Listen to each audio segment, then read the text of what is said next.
இப்போ டைம் 12 மணி ஆகுது. என்ன வாய்ஸ் ஓவர் குடுக்குறதுன்னே தெரியல. அதனால பேசாம பாட்டு போட்டு போய் படுத்துடலான்னு தான் பார்த்தேன்.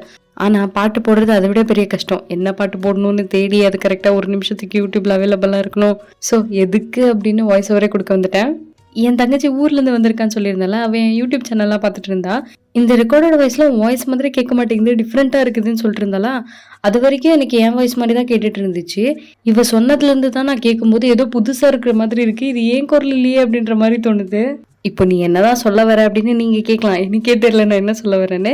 சரி வளவளன்னு பேசாம டைரக்ட்டா வந்த விஷயத்துக்கு போயிடுறேன். நான் தான் ரீசெண்டா இப்போ ரொம்ப குட் வைஃபா மாறி, என் கம்ஃபர்ட்டுக்கு சமைக்காம என் புருஷனுக்கு என்ன பிடிச்சிருக்கோ அதை சமைச்சுக்கிட்டு இருக்கேன்ல. அதில் இன்னைக்கு 4வது நாள் 4வது நாளா 5வது நாளா சரி ஏதோ ஒன்று. இன்னைக்கே அவருக்கு ரொம்ப பிடிச்ச ஸ்நாக்ஸான காளான் தான் செஞ்சுக்கிட்டு இருக்கேன். அவர் அடிக்கடி காளான் சாப்பிட்டேன்னு மென்ஷன் பண்ணிட்டே இருப்பாரா. அப்படி என்னடா அது காளான் என்னதான் இருக்கு சாப்பிட்டே ஆகணும் அப்படின்னு சொல்லி சென்னைக்கு வந்திருந்த போது ஃபர்ஸ்ட் சாப்பிட்டு பார்த்தேன். டேஸ்ட்லாம் செம்மையா இருந்துச்சு. ஆனால் பிச்சு போட்டு கோபி மஞ்சள் மாதிரி இருந்துச்சு.